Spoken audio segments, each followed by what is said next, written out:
On November 12th, nearly 200 of us gathered at City Hall to stand up for our libraries in Colorado Springs.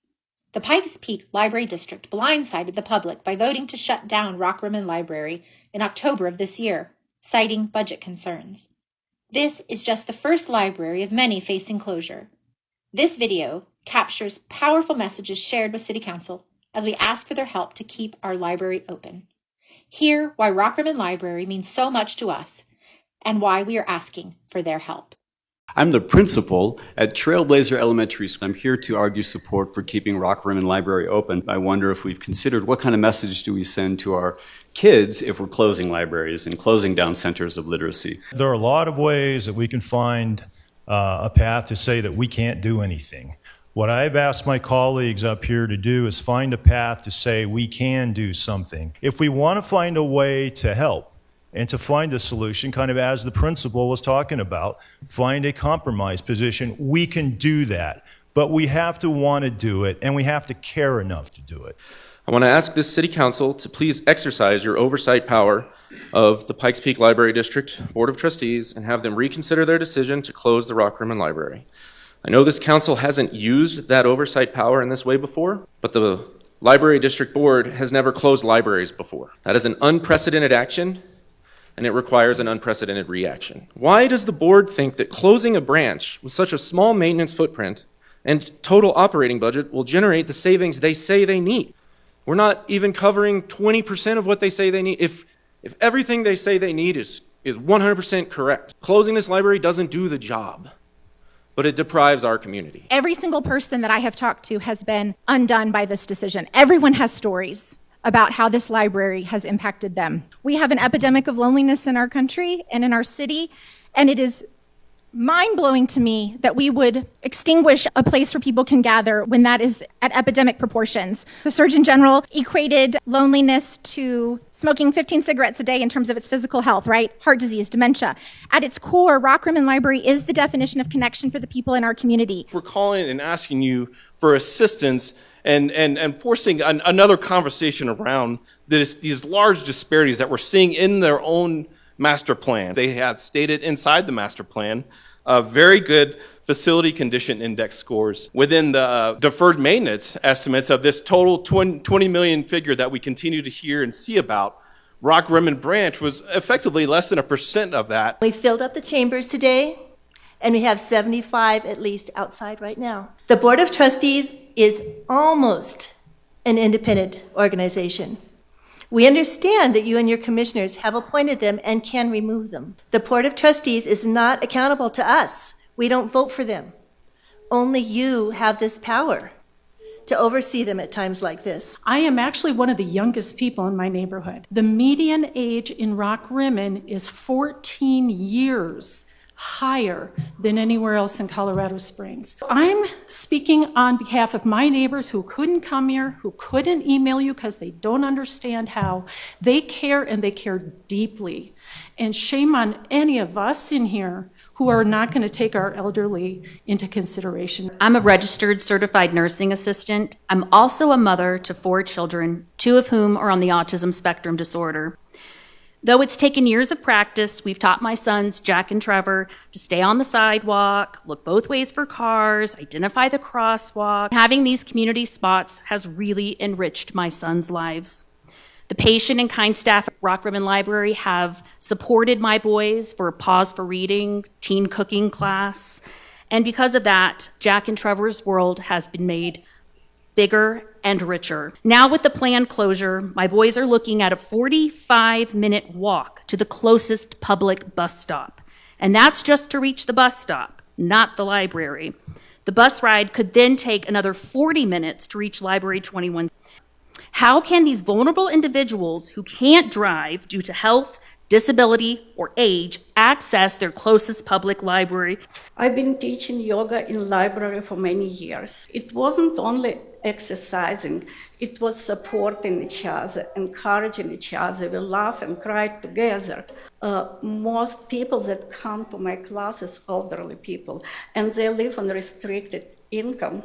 They don't have any means to go to any yoga studio, it's expensive these days, and to drive far away to other libraries, simply not an option for them. My name is Stephen Abbott, and I love the library. I was born in Colorado Springs, and I've used the Pikes Peak Library District for over 50 years, 19 of which as an employee at the Pikes Peak Library District, the last decade as the manager of the Rockrimmon Library. Despite being the oldest and longest serving library manager with an exemplary career, I was suspiciously fired for a very disputable cause just prior to the announcement that the Rockrimmon Library would be closing. In the last few years, under the current leadership, I have heard words from community members that I never thought I'd hear describing the district. Words like ridiculous, deceitful, and even shady to describe many of the recent actions of the library. It is a shame that an institution that I was so proud to be a part of has become known by so many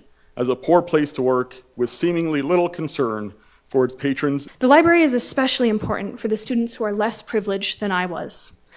For those who can't afford to buy books, the only source they have is their local library. For those who don't have a ride, a library within walking distance of their neighborhood is life-giving.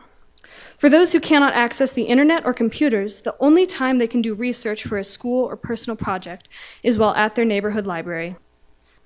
I stand here asking you to listen and to hear, to be open to being the power that helps our community, and to use the power that you do have to encourage the board to solve problems rather than run from them, and to understand the social and political power of this group of people in the room before you today, who want to be allies in this process and who want to see Pikes Peak Library District expand their mission rather than restrict it. It's imperative that council not be passive. One of the criteria that the attorney listed off for a removal of a board member is inadequate performance. If they're provided with $42 million and can't find $250,000 to keep a neighborhood library open when there's this kind of support for it, and even people pledging their own money to help out, and the gentleman who owns the strip mall cutting his rates and doing a one-year lease, I'd say that's not very good performance. So we have two liaisons to the library board. Councilwoman Henjum is one of them. President Pro Tem Iverson is the other. They should lead the fight on this. They should protect you from this decision, because this isn't a good decision. This is the area of the city that will essentially lose complete library service within a 10-minute drive. This includes 1 middle school and 6 elementary schools. I went online and I started to do a search. And I said, well, what other towns in the U.S. are shutting down libraries? Guess how many there are? 0. Reducing libraries. Closing the Rockrimmon Library will make our end of town a library desert.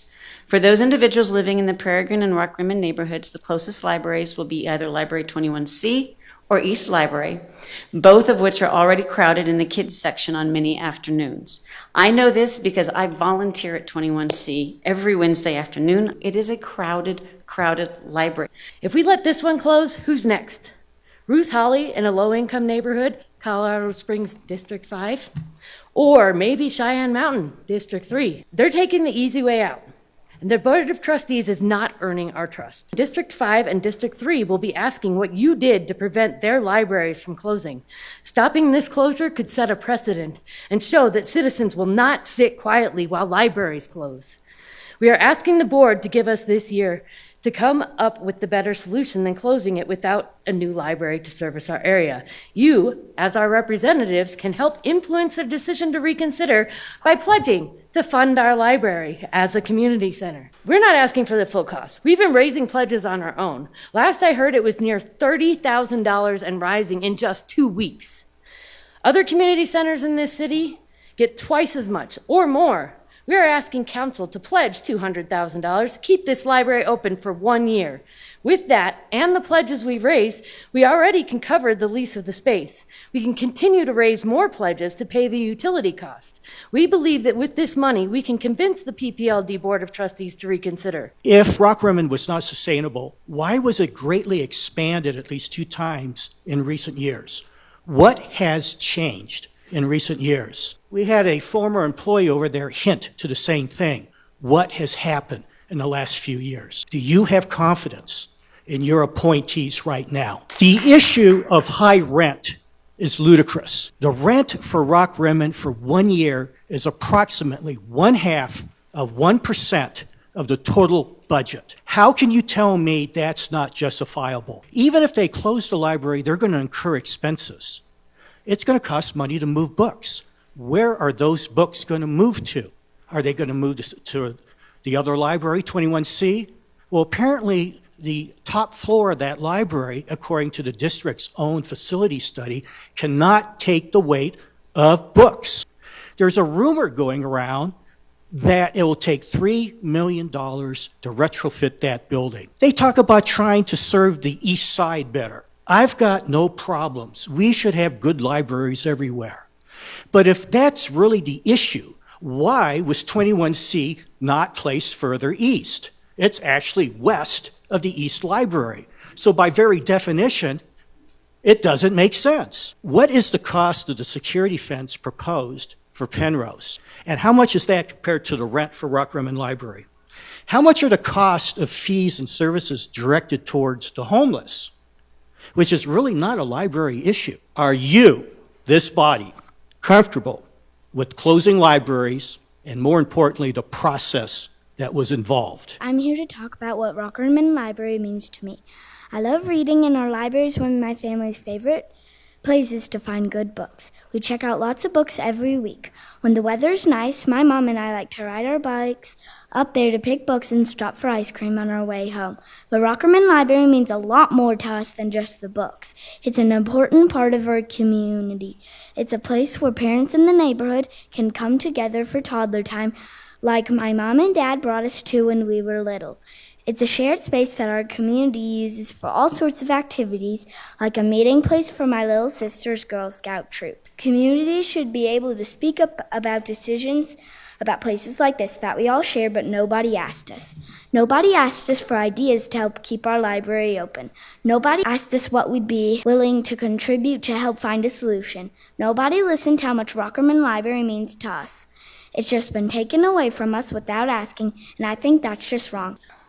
If the PPLD board realizes that the city council is going to start exercising their lawful authority to hold them accountable, they are much more likely to be forthright and above board with their decisions. So we are standing before you saying there is good cause to look into the actions of the PPLD board. Is misconduct good cause? Is fiscal irresponsibility good cause? Is budget misrepresentation good cause? The PPLD board misled, outright lied to the community, including one of your own council members, regarding the plans and timeline for considering the closure of the Rockrimmon Library. Over the last 10 years, when there was $20.7 million of deferred maintenance piling up, PPLD expanded many library programs and services beyond the traditional scope of a library. Maker spaces, solar cell phone chargers, there's lists. During that same 10-year period, the PPLD budget increased by $10 million. Any board who expands programs and services on an increased budget while deferring maintenance on existing facilities for 10 years is not being fiscally responsible. Is fiscal irresponsibility good cause?